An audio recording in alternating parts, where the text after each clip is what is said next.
Good evening, everyone, and welcome to the first season of the YIF Podcast, where we discuss the transformative and impactful journeys of YIF alumni. My name is Glenn Ruben D'Souza, and I am part of the 10th cohort of the Young India Fellowship. This session will be hosted by Dr. Pramath Raj Sinha.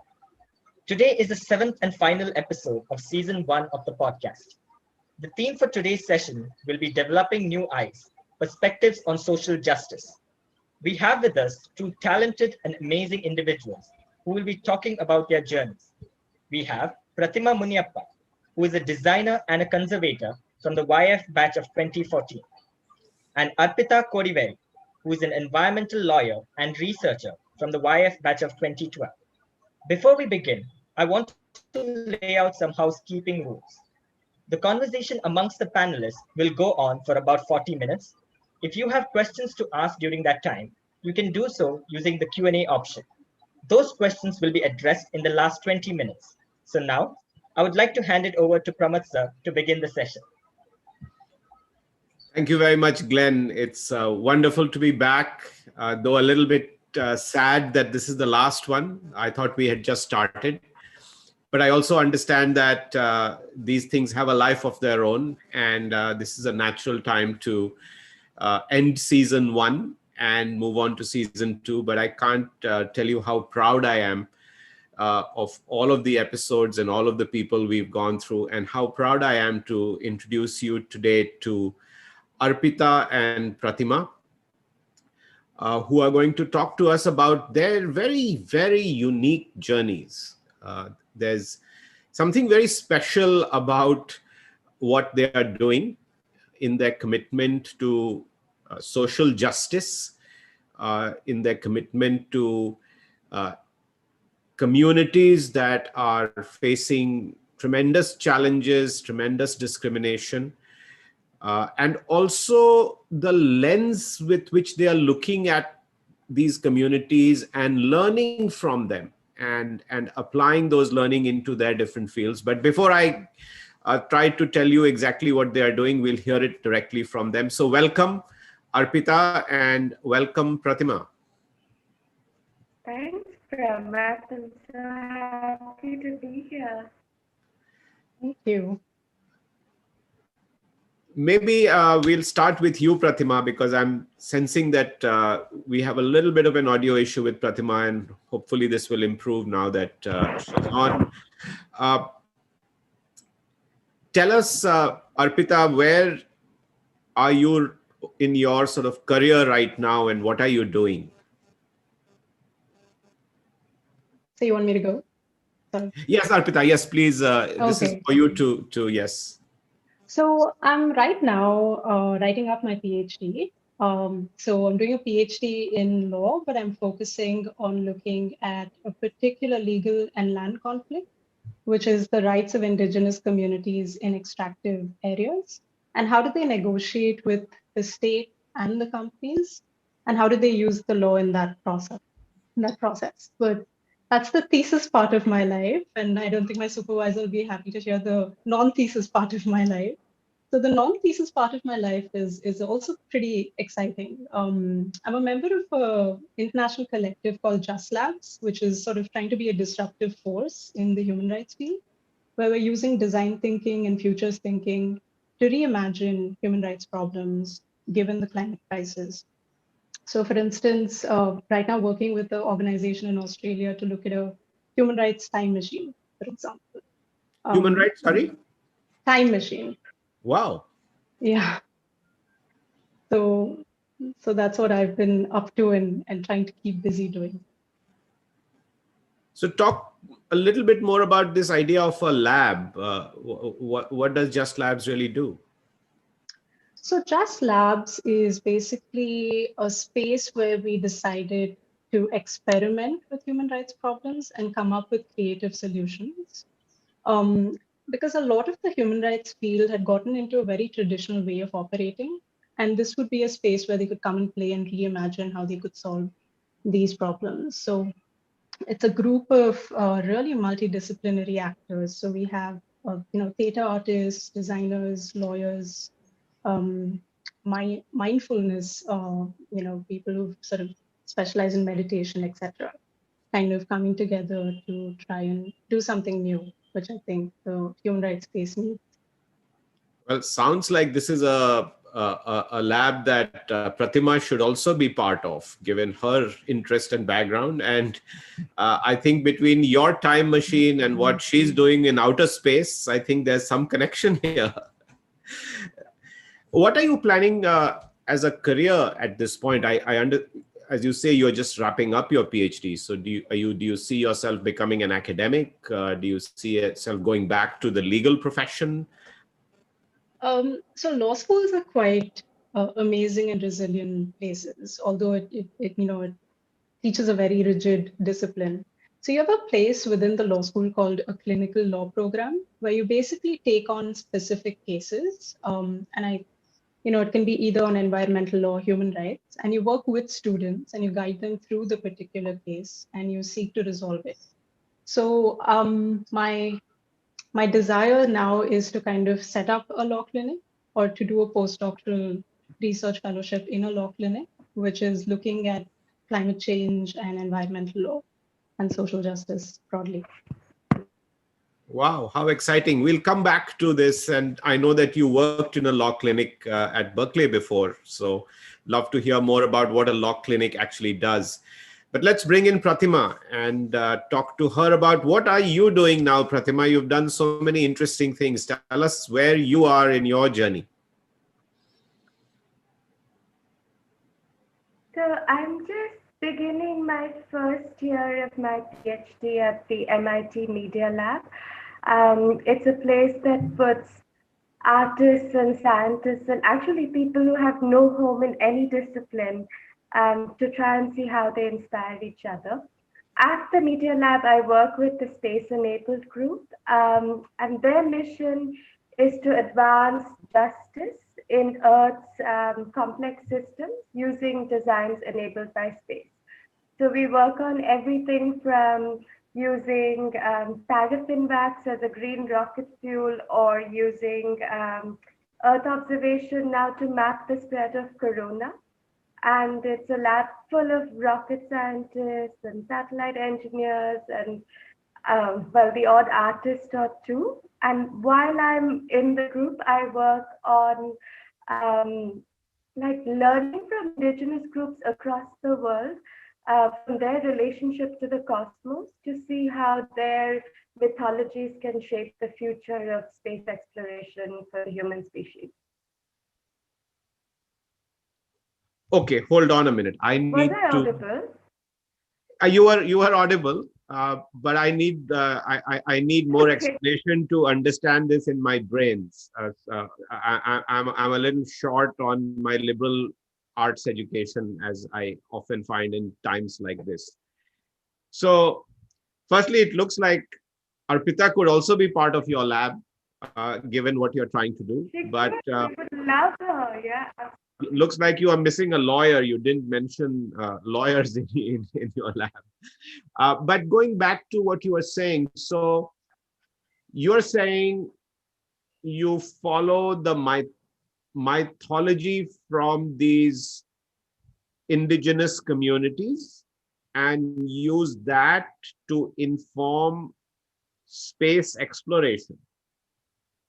Did I get that right? Give us an example of what that means. Absolutely. The premise of the work is that, for centuries, we've looked at the blanket expanse of the cosmos and asked it the deep questions, who we are, where we come from, what does human identity mean in relation to it all. And of late, the only players within space is either the nation state or corporations. And the thing is, indigenous people have had a long, long history and a long sort of association with the cosmos as well as knowledge. But right now, they're completely left out of any participation in space. And if the questions really are, if we do become a spacefaring species, what kind of cultures, what kind of identities will we export to space? And what kind of injustices will we take to this kind of new tabula rasa. And if you even hear like a perfunctory glance at the kind of talk of space exploration these days, we talk about it in the same language of colonization, of extraction. And so, in some ways, the question is who better to learn from than the survivors of past exploits so that we don't repeat the same mistakes. And like, can we, if we go to space, and if that's the new frontier, will we be doing this differently and how? Fascinating. So, uh, would it be fair to say that while Arpitha is trying to bridge the divide on the ground, you are trying to bridge the divide in outer space, or possible future divide in outer space, right? Yours is a very future oriented, connecting the past to the future almost. Have I got this right? Absolutely. I mean, there is still definitely a social justice angle on the ground on Earth, and it's very linked to what's happening on Earth. But there is an element of like speculative fiction and imagining what the future is to this world. I have to tell you, I'm absolutely fascinated by what both of you are doing. I never knew things like this were possible, let alone existed. So I'm really looking forward to the conversation. But Arpitha, when you started out growing up, did you ever imagine this is what you would be doing? And could you tell us a bit about your journey growing up and all the way up to what led you to the Young India Fellowship? I'm very proud that you were part of our very first founding batch. So it's only appropriate that we should end the season with somebody who came in really early on. So tell us what your journey was from home all the way to the YIF. Sure. So I grew up in Bangalore and a fairly quaint childhood, very limited television viewing. So a lot of the idea of curiosity and fun was about going out and sort of being around nature. And we were fortunate that when I was growing up, there were not too many houses around. So mom would always be sort of curious if I come back home without muck on my clothes. It's like, okay, what happened? You didn't have a good day outside. But and my parents were avid nature enthusiasts in a very conventional sense. So holidays were always in national parks and tiger reserves. So always grew up with a real enchantment with nature. So you could say a bit romanticized, and it was where all the play happened. Um, but I never thought of it as a career. It was always something I was deeply passionate about. But growing up in a Brahmin middle class home, the idea is always you need to have a safe career option. And nature was always leisure. So I went into law school wanting to become a corporate lawyer. And it was only in the second year of law school where we had a conference on environmental law, and it was about tigers and communities. And I was just mesmerized by that tension, where you had this question of whether communities who sort of co-evolved with the ecosystem, coexisting with the big cats, were suddenly asked to be relocated. And there was deep injustice in that idea of conservation. So I started to then revisit my memories of going to these national parks and what that meant, and who was missing in that picture of nature. And I got to sort of see Ashish Kotari's work, and Kalpavriksha, which is an NGO which was doing a lot of great work in this space, opened up its arms and said, if you're interested in this problem, we'd be happy to have you as an intern. So that was it. And I think it was one of those black hole moments, right? You just zapped in and you're just lost in this one question of, social injustice. And so law school pretty much from then on was just about how do I build a career as an environmental lawyer. Um, of course, my parents were still iffy about the whole thing. There's always this question of, but are you going to be paid in nuts and berries? How are you going to make a living? So, and at the same time, while kind of working on a lot of research papers, very sort of in my own way, studying at the Kalpavriksha Library, I realized that the problem with environmental law was it's so deeply interdisciplinary. Mm. And it requires multiple set of skills to really approach or even read the law. Because if you look, say, at an environmental impact assessment statement, you do have an entire scientific component of that report. When you look at a social impact assessment statement, you have an entire component of looking at communities and how they're dealing with this particular environmental harm. So the only thing that occurred to me was, would a degree in law or a master's in law really suffice? And that's when I started to really hunger for an interdisciplinary legal degree. And that was quite a strange ask at that point in time. There weren't many options. And I was literally just Googling one day, and then the Young India Fellowship just popped up. And I was like, okay, there's somebody up there listening, or this is just really surreal and strange. And it was the first year, right? It was the founding Yes. year. So I said, okay, I'm just going to give it a shot, applied, had a really great and fun interview, I might add. Complete conversation about tigers and tribals. And yeah, and I ended up doing the YIF. It was the best thing ever. So this is the simplest story I've heard, where you were just Googling and you found it. And even though I think you took a big risk given what you had already done and what you were, but I'm so glad things have worked out and so proud to see you here. Prathima, tell us about your journey. I know that you also had a very unique childhood and exposure. What made you come to the YI? Well, Arpitha's childhood actually deeply resonates with mine. I grew up, my father worked in the government, and we moved always from one small town to a slightly bigger town and a slightly bigger town. And I grew up with, old ruined villages, like among ruins and palaces and forts and at the edge of a forest. And so I had that kind of access, I think, to nature in this vivid but abundant sense. Um, I also, I think, grew up with a lot of scope for imagination, which is something I'm very grateful for. And it continues to haunt my every day. I think the kind of imagination you develop in your childhood. Um, I almost had a fork in the road where I could have become a lawyer, and I was very much headed down that path. And I'm so grateful I slipped along the way.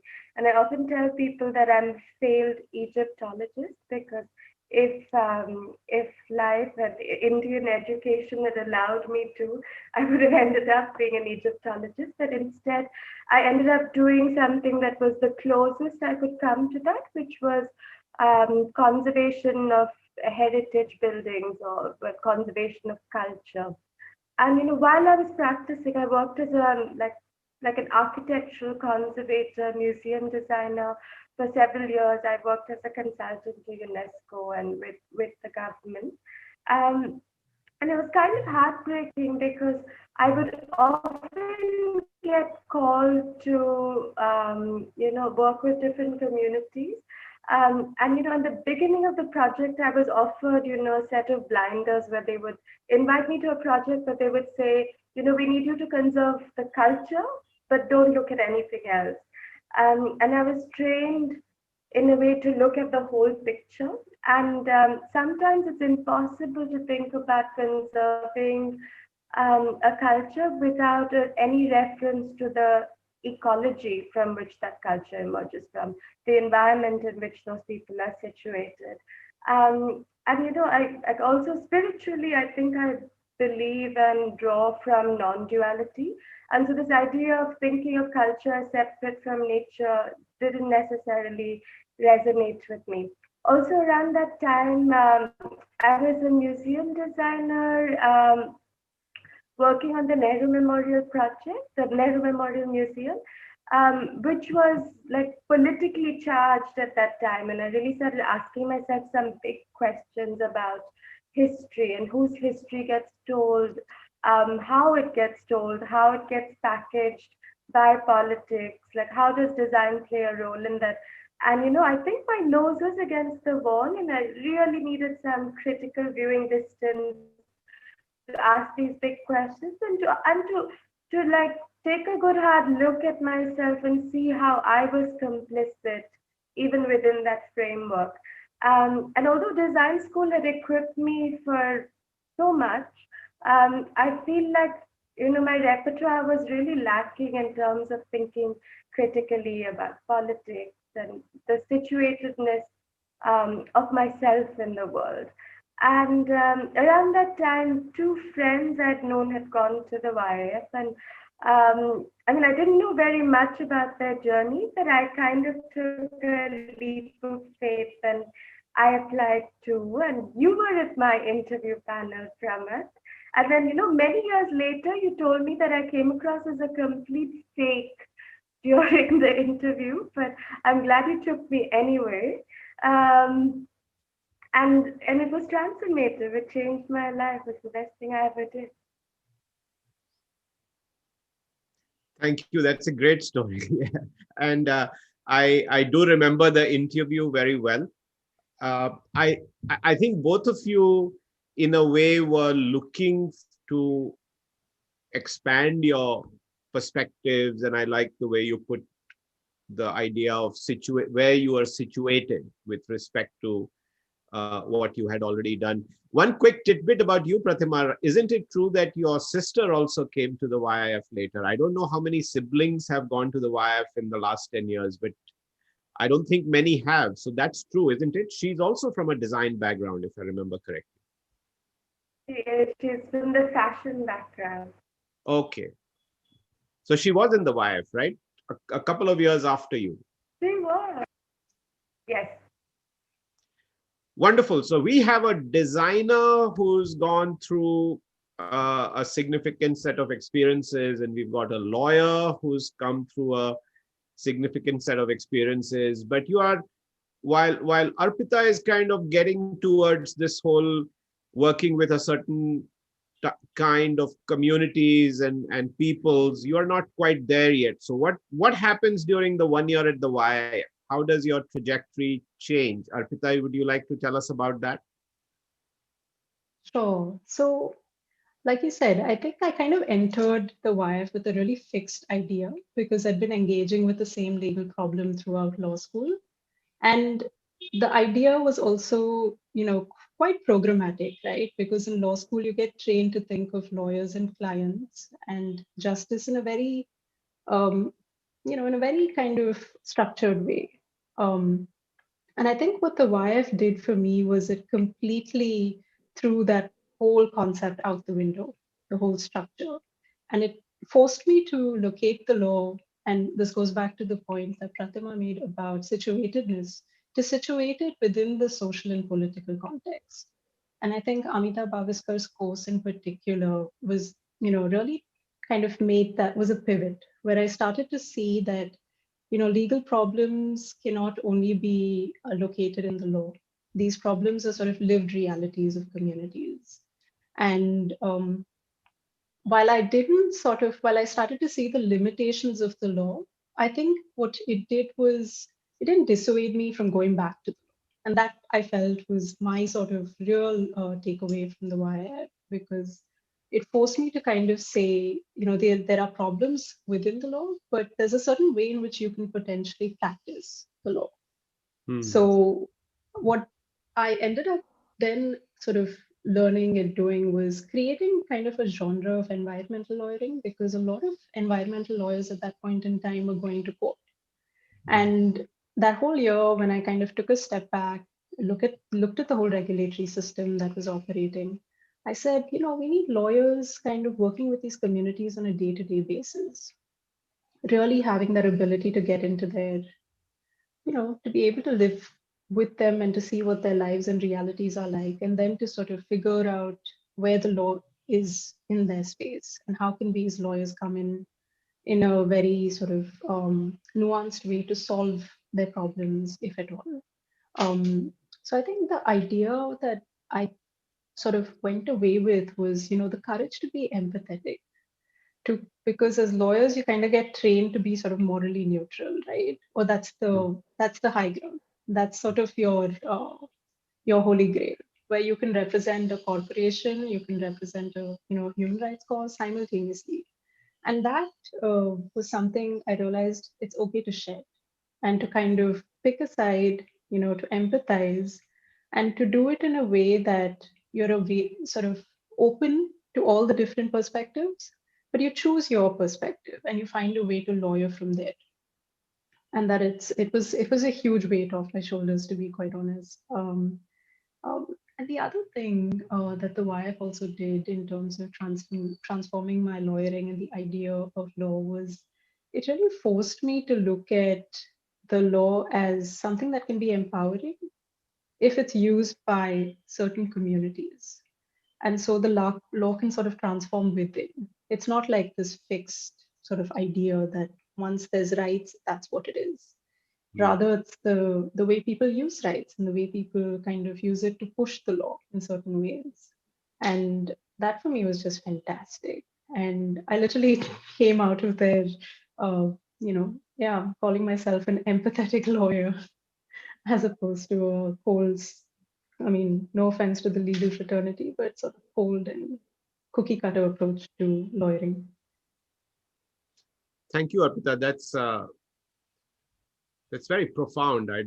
I certainly found that extremely uh, insightful. And one of the privileges I've had through all these conversations is to get these nuggets from all of you who I've met. And I think this one will stay with me, this idea of how lawyering is about trying to be sort of neutral and always being impartial, but that in some ways the empathy that YIF taught you has almost taken you to take a stand, but then it's a nice way of also taking that and combining with the empowering part of law rather than just settling for that being just a rigid system. And it speaks volumes for the way you've actually thought about it. And I think you are now living that in your life, and I'm sure we'll hear more about that. But that's a powerful thought, and thank you for sharing that. Prathima, would you like to tell us about what your year was like after I made the mistake of selecting you into the program? So I don't have a compelling aha moment like Arpitha. I feel like while I was at the YIF, it was really like sipping at an exploding water fountain with a straw.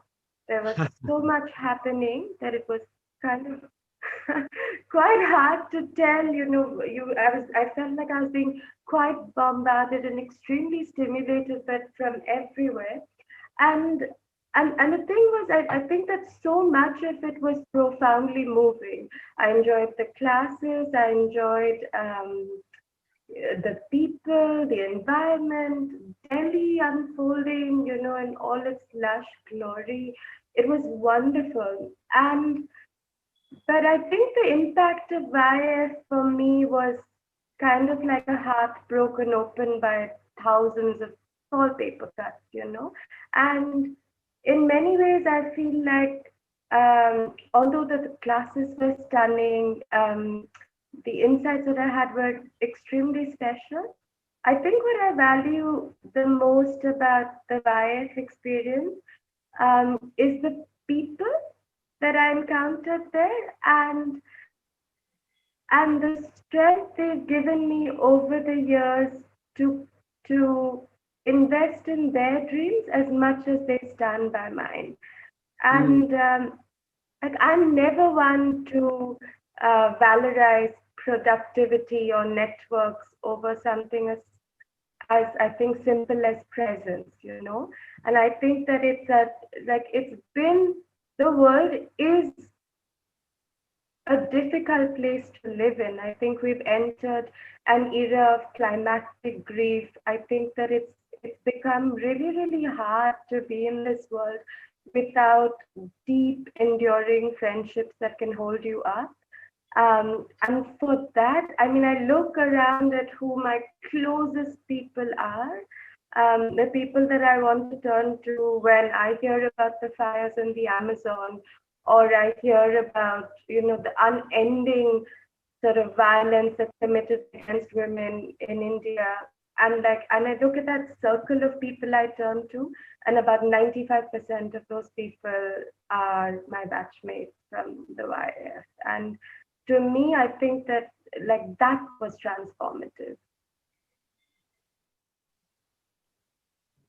Wow, that's something that Prathima was echoed by several of the alumni that we've talked to over the last 7 episodes. And it does certainly look like the networks, the connections, the relationships that you all have built with your different classes and sometimes across classes and batches have been really meaningful and enduring and something that have been really nurturing.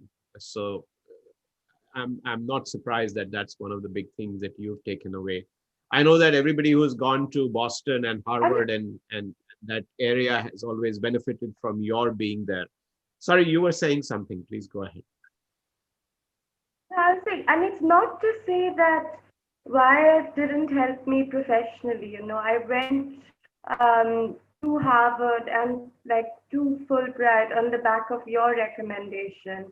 Personally, as soon as I left YIF, I kind of went back to my old job, and I keep thinking sometimes if I blinked for a year long, it would have seemed like nothing had changed. I had the same job before and the same job after. But I feel like I came back with completely new eyes, and I was no longer standing on the same ground. And that kind of world building is a tectonic shift. And I had that, and YIF was a huge part in that. But still, despite all of that, the professional kind of milestones aside, I think the kind of tenderness in terms of relationships that I came away with is what I value immensely. Some of the words and expressions and nuance that you are both bringing forth in whatever you are saying is so valuable, and thank you for being so thoughtful about this. I'm really struck by some of the words and some of the thoughts that you are sharing today. I can see that the questions have already started coming in, but this would not be quite complete till we hear about your journey from the YIF to where you are. Arpitha, if you can start by telling us about that, and then we'll go to Prathima. Absolutely. So, like I said, I think while I was in the YIF, there was sort of a churn, right? It was trying to see, okay, reimagine my role as a lawyer, reimagine how is it that I would approach now this legal problem, which had so many multiple layers to it, that I sort of started looking for a job, and I kind of wrote, I think, about 1,000 emails during my year at YIF to many environmental lawyers. And one of the noted environmental lawyers at that point in time was Kabir Bavikatte and Harry Jonas. And they both were, part of an environmental law collective in South Africa called Natural Justice. And Kabir had been thinking about setting up an office in India.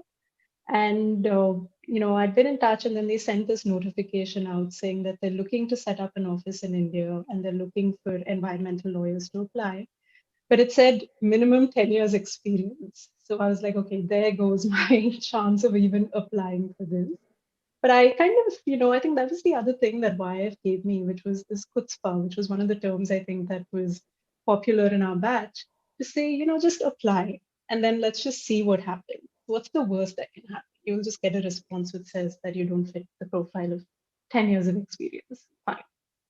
So I did send out my application, and apparently I heard back from Kabir later that it was a unanimous decision to call me for an interview, if nothing, because they saw that I was consistently working on the same legal problem. They're like, okay, she's been doing it for some time now. We can cut her some slack and at least call her for an interview. So I get called for an interview, and I had a series of 3 interviews because they were kind of double checking their choice. And I finally got through. And I was part of a team of 3 lawyers trying to set up the office in India. And it was a grand experiment because it brought together someone with no experience, someone with a lot of experience, and Kabir to kind of work on the rights of forest dwelling communities to their land and resources. And it was a fantastic experience. So I ended up doing that for about 3 years, where we built a very exciting fellowship program, where we got young lawyers fresh out of law school to come and work with us for about a year. And it was kind of looking at this empathetic lawyering that I keep going back to. And we also collaborated with law clinics in a couple of law schools. So it was one of those things that was, again, a bit serendipitous, but also a lot of effort went in to build these programs and make them happen. We had 3 rounds of fellows, and they're all continuing to work in environmental law. So that for me has been like one of my happiest moments. But there was a part of me that still felt like I wanted to theorize. I've always kind of been amphibious in that sense, like sort of had one foot in theory and research and one foot in practice. And so I decided that I'd like to apply for my master's. And I also heard that at that point in time that Berkeley was setting up an environmental law clinic. So I ended up then applying for the Fulbright because my parents obviously didn't have the fund to sponsor my master's. Got the Fulbright and got into Berkeley. So I had a fantastic year there and worked in, actually got to work on strategy documents for setting up a law clinic. So there was just, Professor Polsky there was just fantastic in terms of a mentor. So I spent my year doing that, while also writing my thesis on caste and forest rights in the environment. Um, and eventually came back and worked with the Ashoka Trust in Bangalore as I tried to kind of again figure out whether I wanted to do a PhD or not. And then I think again my heart of hearts, I still wanted to do that, that big writing project because I think I had spent like substantial time in practice in academia for a good, I think 7 years by then, that I was like, okay, let me kind of take this shot and apply for a PhD. And I'd actually gone backpacking across northern Italy when I was about 25, 26. So all the way from there, all the way towards Torino, actually. And I just fell in love with the country. And I was thinking, okay, I would like to spend some time. I thought of my PhD as an experience. Apart from just looking at the best school or at the best supervisor, which I also managed to sort of end up with, and then looked at what are the schools in Italy. And then there was the European University Institute, which is in Florence, and I ended up applying there and they only had like one fellowship for a non-EU person. So I was like, okay, this is just my grand plan to live in Italy, let's give it a shot. And lo and behold, I ended up there, and it's been again such an amazing experience. So that's how I got to the European University Institute. Arpitha, I so envy you for where you're doing your PhD. I love that part of the world. And I wanted to tell you today that I'm going to be shameless and ask you, is there any way I can come and do something at the European Institute? Please wrangle something for me. Maybe, There, maybe a visiting few lectures or something. Because I cannot imagine that you can actually live in Tuscany and do your PhD and have the best of both worlds. I mean, that is quite an experience. And I often keep telling people about you and the European Institute because I had heard about it, but I only discovered it once you went there. And I made the connection and I said, my God, why would you want to go study anywhere else in the world? I know it's in like a old villa, of the Yeah. Medicis. I mean, you And can't plus, it's a complain. great model because this has been my ambition. If I ever get to it one day, given everything else I'm doing. But this is like an institute of advanced study, right? Which is what Exactly. it was supposed to be. Which is only PhD, only Right. research, not much teaching. And what a great model. And we could do something like, we could have done so many of these in India if we only could get our act together. But I really envy you. If I had to do a second PhD, I would close my eyes and just go there and just do a PhD in any subject they offer, regardless of what, because that's such a wonderful location. I would highly recommend it. Prathima, are you back? And can we hear from you on your post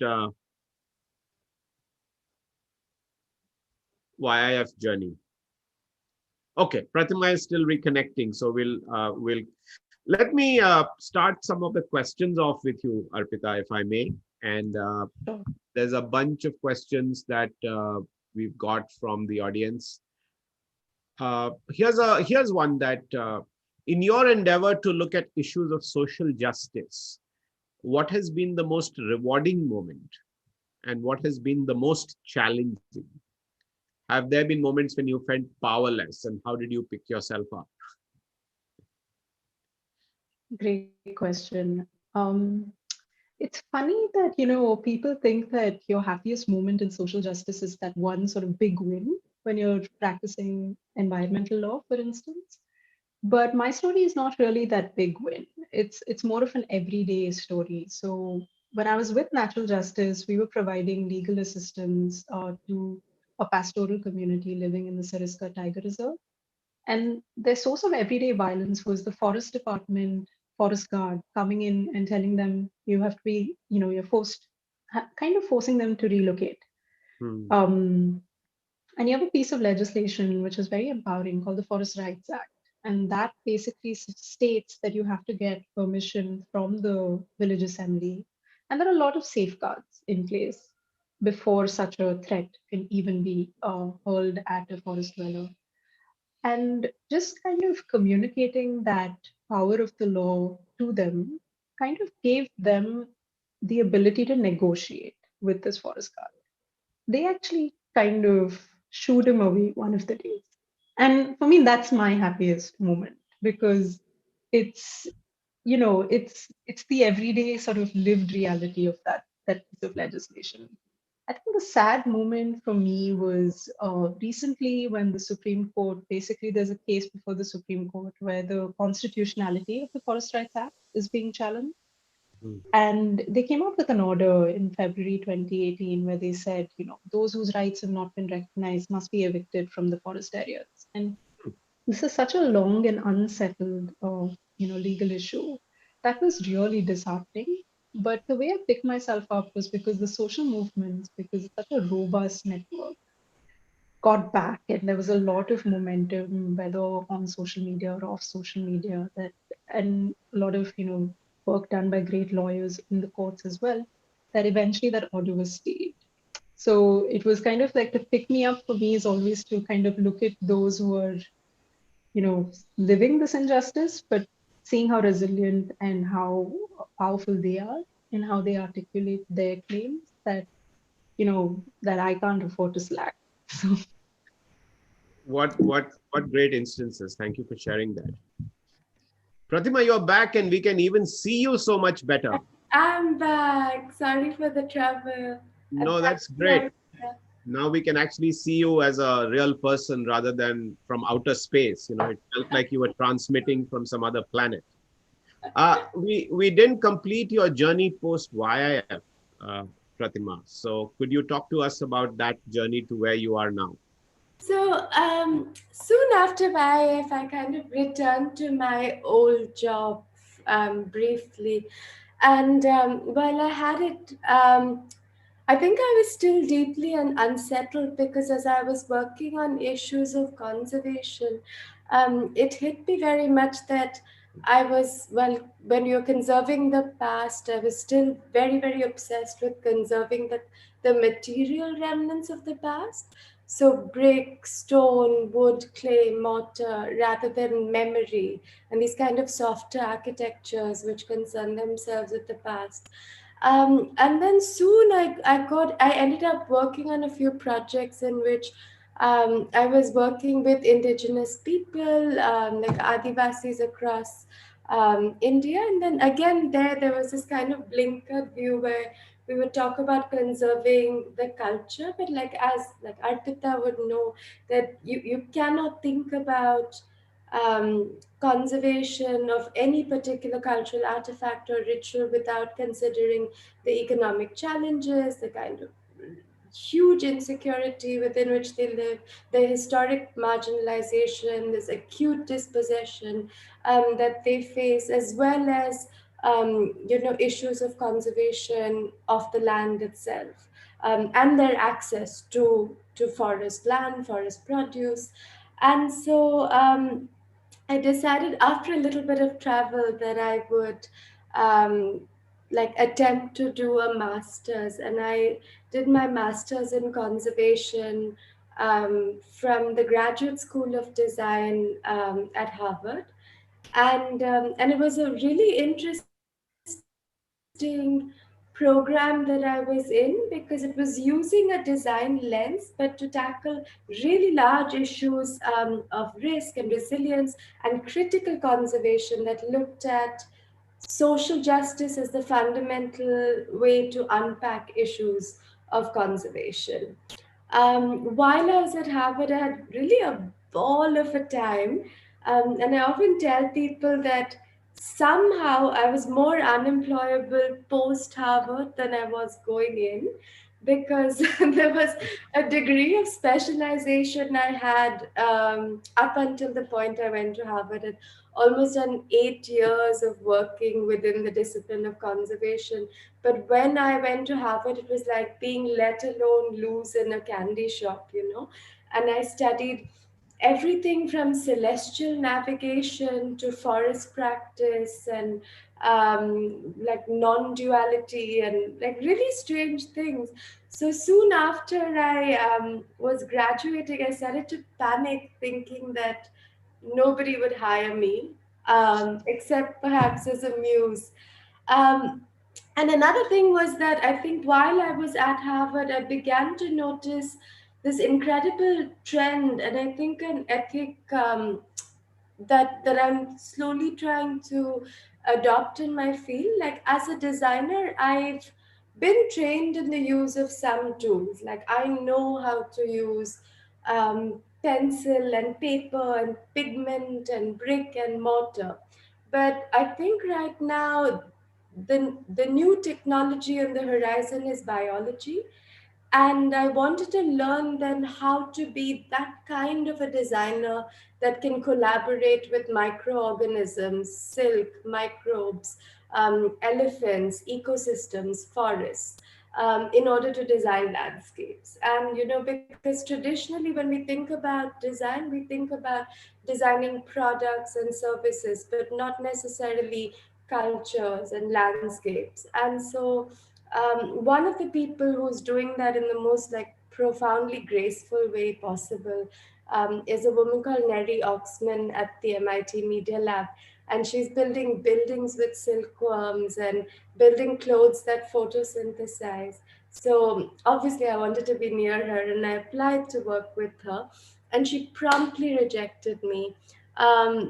It was a much needed wake up call, and around that time, while I applied, I got accepted into the Space Enabled group.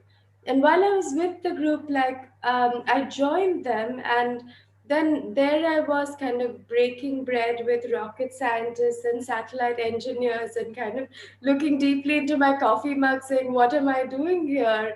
And faced with my own little dose of the imposter syndrome. And then I kind of, while I was at Harvard, a lot of my work was to look at sacred forests and how conservation happens by indigenous communities, but not through this kind of top down dispensation of policy, but that ideas of the sacred are very powerful notions of the practices operating within policy. And I was studying how culture generates conservation as a byproduct. That people just through the way they live their lives end up having a conservation outcome, which I think in terms of design is such a softer way to think about conservation, as opposed to this kind of rigid bureaucratic method. And so I think to be at the lab made me take a good hard look at my own work and my own, I wouldn't say expertise, I hope I never am able to say that, but to just look at my own journey and see how that could be relevant to the future of space exploration. And so then I started to look at indigenous communities across the world and their relationship to the cosmos.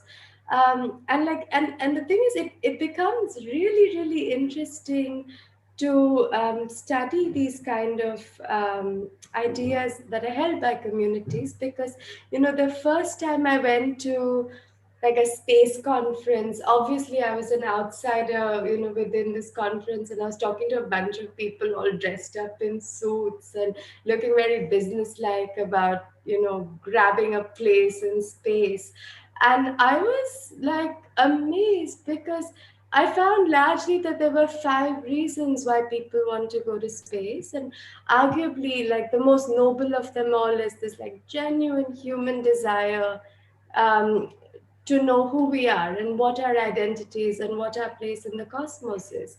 But then the other 4 reasons were extraction, like assuming that there are like $1 million worth of gold and other minerals just waiting to be extracted, or like an expanded reterritorialization, as if space is shrinking in a very real sense on Earth, and therefore we have to go, or industrialization, or now worse, colonization.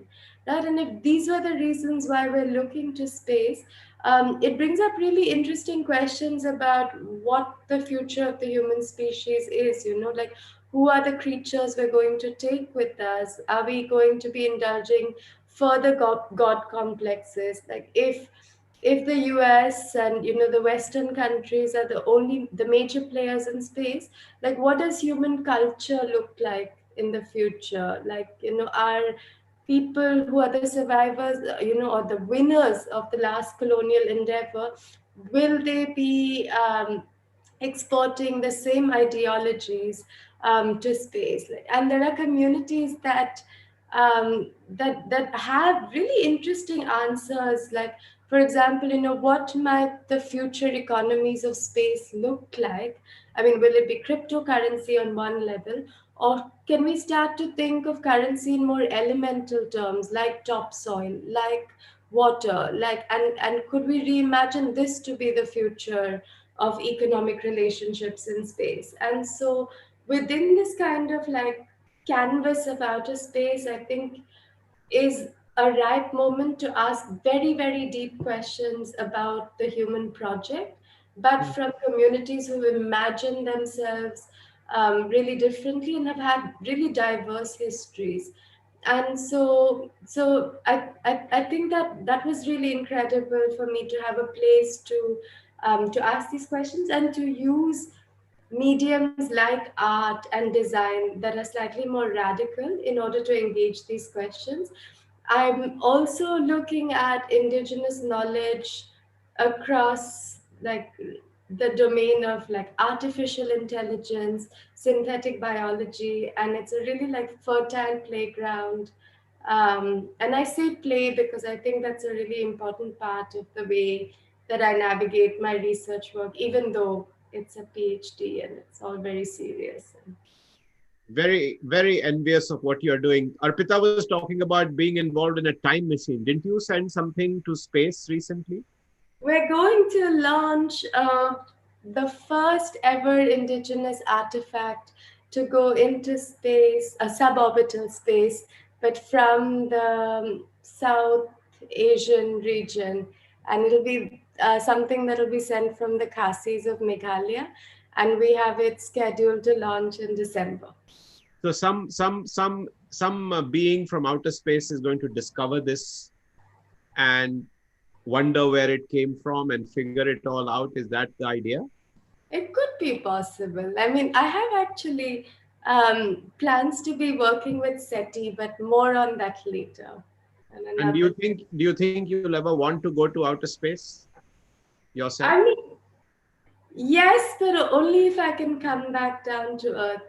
There's this a lovely like there's this something called the overview effect, where which like a lot of people who have gone to space talk about this profound feeling of oneness that kind of descends on them to see everything in fact, once I met Buzz Aldrin, Yes. and I told him that when he took the picture of Neil Armstrong, he took a picture basically of everything that he knew ever existed except himself.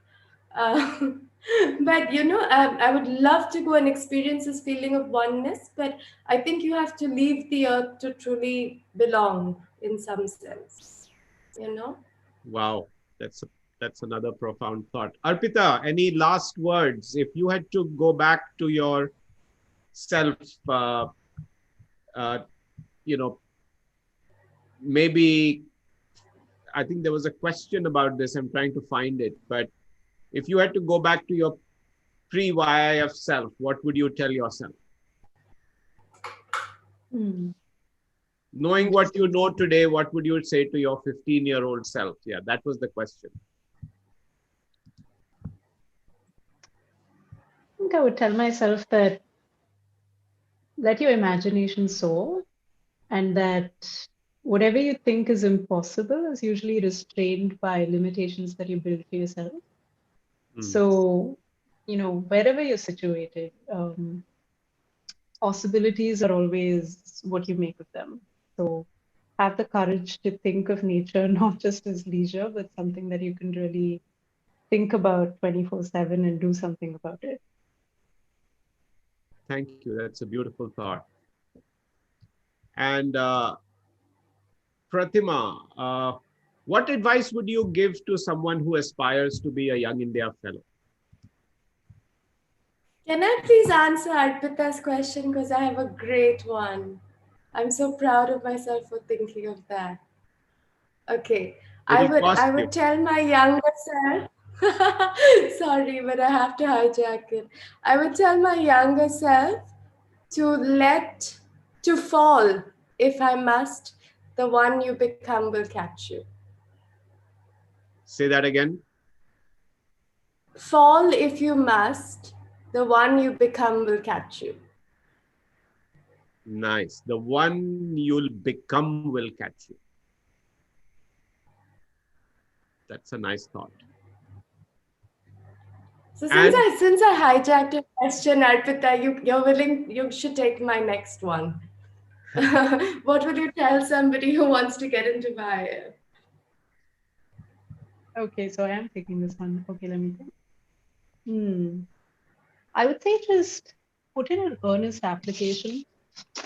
And, the competition exists and it exists everywhere, but be your authentic self and don't judge your parameters of success by what you expect the person reading your application is looking for. I think those are things that, again, you kind of create these boundaries for yourself. So just be as honest and earnest and authentic, and then see what happens. And you'll find the right place for yourself wherever it is. thank you. That's well put. Prathima, any last word from you? Well, if you meet Pramath or Anunaya during the interview process, consider yourself very lucky. Well, thank you. I'm not sure the people who haven't made it will say that. But thank you so much, both of you, for joining us today. Somebody on the Q&A box said that you were mind-boggling in another context. I'm going to use that term to say what you are both doing is mind-boggling. But for the first time, I think in this series, I'm really feeling very envious for what both of you are doing. If I wanted to go back and start my life over again, I would love to do what you are both doing. I'd love to be in the places you are both at, the institutions you've been both at. And by the way, I must tell you, Prathima, that like I was, drooling over being in Tuscany and at the European Institute. I used to drool over being at the Media Lab when I did my PhD in robotics because it was the big place to be. And I too was summarily rejected. So that makes two of us, except that you finally did make it in another part of the Media Lab. But thank you very much. This has been so wonderful to hear you both, and the time has flown. I do want to also say that brings us to the end of season 1. And I can say that I am feeling a little bit sad that I wouldn't get a chance to continue to do this with some incredible people over the last 7 episodes. Personally, for me, this has been quite an indulgence. When I was asked to do this, I was like, why do you want me? I would like to listen in, right? Rather than be part of these sessions. But it's been just so inspiring. I remember the journey we started on about 15 years ago, or 11, 12 years ago, when we first started thinking about the YIF. And this has personally been so rewarding, so inspiring to hear the stories from uh, the geographic span of what people are doing, to the areas that you are covering, to the people you are impacting, is just staggering. And for a program to be able to achieve this in just 9 or 10 years, I'm not doing this out of any kind of uh, self-congratulatory emotion, but really with a lot of humility and feeling so humbled by what you all have been able to achieve in this time. Sorry. And so I really want to thank you with not just the people who came on these episodes, but all of you who were actually not represented, who are represented here, even if you were not physically here in these episodes. I know that there are many more of you out there who are doing amazing things. And obviously in a process like that, we are limited by the confines of time and how many people we can bring on. But I know that all of you are leaders and are doing amazing things in your own right. Everyone has been just so thoughtful, so insightful. The way the YIF has meant something big to them in their lives, in taking them closer to what they really wanted to do. Everybody's been so authentic. And ultimately, what has struck me is the humility of everyone I've spoken to. These are great hallmarks for a program that we need to all collectively perpetuate and nurture and spread. And I wish you all the very best. And I congratulate all of you for what you're doing, and to remain connected to the fellowship. And I'd like to end by saying thank you to the organizers for inviting me, because I've been really privileged to experience it. The fellowship never ends. Thank you.